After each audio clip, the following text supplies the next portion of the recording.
नमस्कार मित्रांनो, सर्व शर्यतप्रेमींचे या चॅनलवरती स्वागत आहे।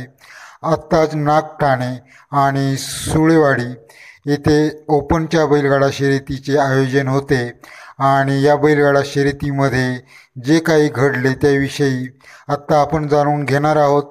नागठाणे या मैदानावर विशेषात काही एक प्रकार घडलेला नाही, परंतु सुळेवाडी या मैदानावर बकासूरची गाडी ही सुटलीच नाही। शेमी क्रमांक 3 मध्ये बकासूरची गाडी होती आणि ती गाडी सोडण्यात आलेली नाही किंवा इतर कोणते कारण आहे ते आपणास आता समजणारच आहे। तर सुरुवातीला नागठाणे या मैदानावर अतिशय अटीतटीची लढत झाली, ती म्हणजे फायनलमध्ये सातारा एक्सप्रेस बलमा आणि लारा त्यांच्या विरोधात धावले म्हणजे घरणिकीचा राजा आणि आदत सुंदर। यांमध्ये फायनलला अतिशय अटीतटीची लढत पाहावयास मिळाली आणि थोड्या फरकामध्ये राजा आणि आदत सुंदरच्या गाडीने बाजी मारून 1 नंबर केलेला आहे। मित्रांनो, घरणिकीचा राजा हा आता फुल फॉर्ममध्ये आहे आणि जसे की बुलढाणा एक्सप्रेस बब्या हा लगातार 12 ते 13 मैदाने जिंकून विजयी होता, त्याचबरोबर आता घरणिकीचा राजासुद्धा एकापाठोपाठ एक मैदाने जिंकत आहे। त्यानंतर आता आपण वळूया सुळेवाडीच्या मैदानाकडे। तर सुळेवाडीच्या मैदानावरही अतिशय अटीतटीच्या लढती पाहावयास मिळाल्या, त्या म्हणजे शेमी क्रमांक 3 मध्ये। शेमी क्रमांक 3 मध्ये रणजित सर निंबाळकर यांचा सर्जा होता आणि सर्जाला जोड होता म्हणजेच पैरा होता, तो म्हणजे बादलचा। बादल आणि सर्जा आणि त्यांच्या विरोधात शेमी क्रमांक 3 मध्ये धावले ते जावेद भैया यांचा सर्जा आणि मुंबईकरांचा सोन्या, हे 2 बैल होते। तर यांमध्ये अतिशय अटीतटीची लढत पाहावयास मिळाली, ती म्हणजे शेमी क्रमांक 3 मध्ये आणि बाजी मारली ती जावेद भाई यांच्या सर्जा आणि सुंदरने। आणि या शेमीमध्ये रणजित सर निंबाळकर यांच्या सर्जाला हार पत्करावी लागली। या विषयावर रणजित सर निंबाळकर हे सुद्धा व्हिडिओ बनवणार आहेत आणि आत्तापर्यंत त्यांचा व्हिडिओ बनवून झालेला सुद्धा असेल आणि आता अपलोड होऊन आपल्यासमोर येईल सुद्धा। काय झाले, कसे झाले, बकासूरच्या बाबतीत काय झाले, सर्जेच्या बाबतीत काय झाले, सर्व काही निंबाळकर सर आता आपणास सांगणारच आहेत। तर आता आपण पाहूया बकासूरबद्दल। तर मित्रांनो, बकासूर हा खरा तर या नागठाणे या मैदानावर येणार होता, परंतु आयत्या वेळेला त्यांचा दौरा बदलला आणि सुळेवाडी या मैदानावर येण्याचे निश्चित केले। तसेच सर्जाच्या बद्दलही तेच झाले। सर्जा हा सुरुवातीला नागठाणे या मैदानावर जाण्याचे रणजित सरांनी सांगितले होते, परंतु त्यांचाही बेत बदलला, तो म्हणजे कॉकटेलमुळे।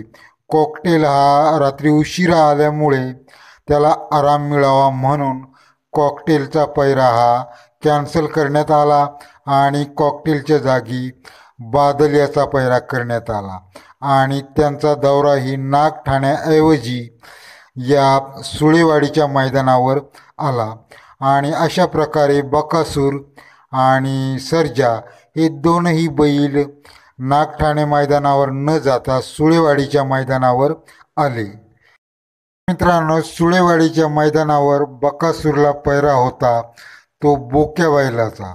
बोक्या बैल आणि बकासूर हे सुळेवाडीच्या मैदानावर धावत होते। त्यांनी गट पास केला होता। गट पासच्या वेळेला चांगल्या फरकाने बकासूरने गाडी मारली होती आणि गट पास झालेला होता। त्यानंतर सेमीफायनलमध्ये शेमी क्रमांक 3 मध्ये ह्या टॉपच्या गाड्या होत्या, त्या म्हणजे जावेद भाईंच्या सर्जाची, त्यानंतर रणजित सर निंबाळकर यांच्या सर्जाची आणि मोहिल शेठ धुमाळ यांच्या बकासूरची। एकूण ह्या 3 गाड्या टॉपच्या शेमी क्रमांक 3 मध्ये धावणार होत्या, परंतु ज्या वेळेला गाड्या सुटल्या त्यावेळेला बकासूरची गाडी ही सुटलीच नाही. प्रथमदर्शनी तेथे जे काही शर्यतप्रेमी होते ते सांगत आहेत की बकासूरची गाडी ही आत्ताच येऊन इथे थांबली होती आणि तेवढ्यात गाड्या सुटल्या आणि बकासूरची गाडी ही जागेवरच राहिली असे सांगण्यात येत आहे. तर काही लोकांचे म्हणणे आहे की बकासूरची जी गाडी होती ती ड्रायव्हरने मुद्दाम म्हणून सोडलेली नाही असे काही शर्यतप्रेमींचे म्हणणे आहे. मित्रांनो, मुद्दाम म्हणून बकासूरच्या बाबतीत असे होणार नाही, कारण बकासूर हा काय कमी बैल नाही, कमी पडणारा बैल नाही आणि कोणत्याही मैदानावर जरी हारला आणि जिंकला तरी हरकत नाही, पण तो धावण्याचे सोडत नाही, तो पळतच राहतो. तर तो मुद्दाम म्हणून तशी त्याच्या बाबतीत होणार नाही, त्याला कारण वेगळेच असावे.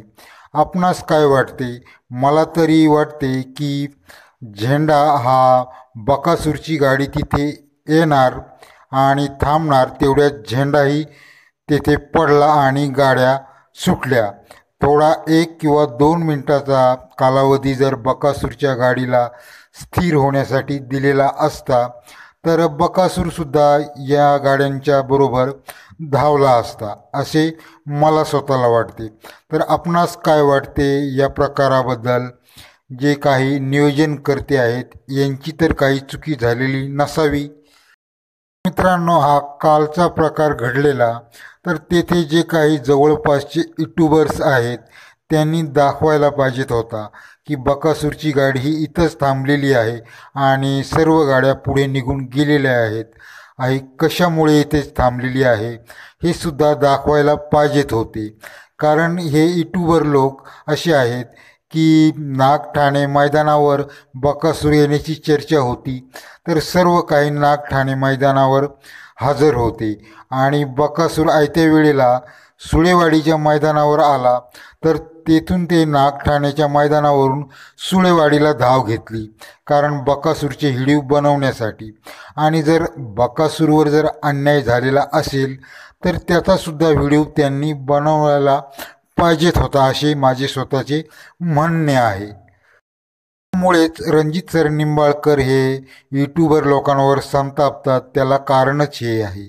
कारण इतर वेळेला तुम्ही बकासूरचे व्हिडिओ बनवता आणि ज्या वेळेला त्याच्यावर अडचण येईल किंवा अन्याय एखादा होईल त्यावेळेला बाजूला सरता. फलटणच्या मैदानावर सुद्धा तसेच झालते, दगडफेक झालेली त्यावेळेलाही स्पष्टपणे व्हिडिओ कोणी दाखवलेला नाही.